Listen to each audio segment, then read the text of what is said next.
அதே போல இஸ்லாம் சொல்லக்கூடிய விஷயத்துல பாருங்க, ஒரு பெண் இருக்குது, நீங்க வீட்டுக்கு போற சந்தர்ப்பத்துல முன்னறிவிப்பு செய்யாம என்ன செய்ய வேணும், அறிவிப்பு செய்யாம போக வேண்டாம், அறிவிப்பு செஞ்சுட்டு போங்க, மனைவி தயாராகி கொள்வா அப்படின்னு வருது.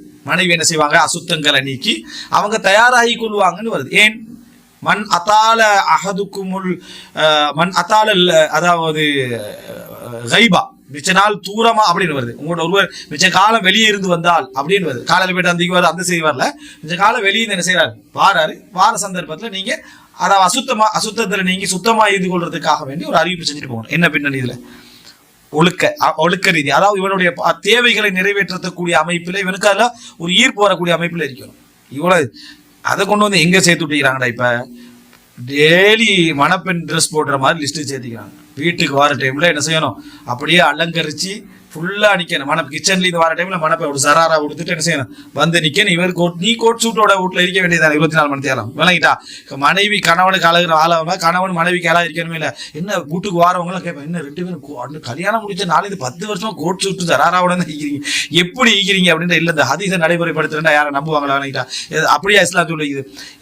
இதுவும் தேவையில்லாத இடத்திலிருந்து வந்த சப்ஜெக்ட். இதுக்கு குர்ஆனுக்கு ஹதீஸுக்கு சம்பந்தமே இல்லை. இது வீட்டுக்கு வார சந்தர்ப்பத்துல வந்து நீங்கள் உங்கள் கணவனை வரவேற்பதற்காக டிசைனா உடுத்துட்டீங்க அப்படின்றது ஓகே.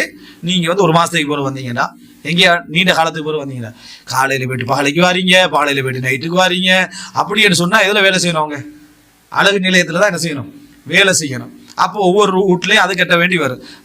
கண் குளிர்ச்சியாக இருக்கிறேன் அவர் ரசூலுல்லாஹ் சொல்றாங்க, அது அல்லது நதர்த்த இலைஹா சர்றதுக்கு, நீ அவளை பார்த்தால் உனக்கு கண் வந்து குளிர்வான்னு சொன்னா இதுல என்ன அர்த்தம் தெரியுமா? மேக்கப் பண்ணி டிசைன் போட்டு புதிய உடுப்புகளா போட்டு வாசங்கள் அப்படி கொட்டி அதெல்லாம் இல்லை. கண் குளிர்ச்சி உனக்கு பிரச்சனை இல்லாம வரவேற்பான், உனக்கு சிக்கல் படுத்திக்கல மாட்டான். நீ அந்த வீட்டுக்கு வர சந்தர்ப்பத்துல அவளுடைய பேச்சை எதிர்பார்ப்பாய், அவளை 4 விஷயங்களை எதிர்பார்ப்பா. உடனே கண்ணியமா வீட்டுக்குள்ள என்ன செய்வா, எடுப்பா. வந்த உடனே ஒரு பரபரண்டு ஒரு பதட்டம் இல்லாம எடுப்பான்னு தான் அர்த்தமே தவிர வார நேரத்துல கிச்சன் வேலையெல்லாம் முடிச்சு வாசல்ல உட்கார்ந்து இருக்கணும் என்ற அர்த்தம் அதுல இல்ல. டிசைன் எதுனா சென்டர்லாம் போட்டு கொட்டி இருக்கணும் அர்த்தம். சஹாபாக்களுக்கு இருந்த வறுமைக்கு நினைச்சு பாருங்க பாப்போம். திருமண உடுப்பே இரவல் தான் வாங்குவாங்க. ஹதீஸ்ல வருது முஸ்லீம்ல, மணப்பெண்ணுடைய உடுப்பு ஒவ்வொரு உடா போகும். அதுதான் அந்த முழு மதீனாவே. இதுல எங்க மேக்கப் செட் எல்லாம் விளங்கிட்டா. அப்ப அந்த செய்தியெல்லாம் அது நம்மளா சொல்லிக்கிறது.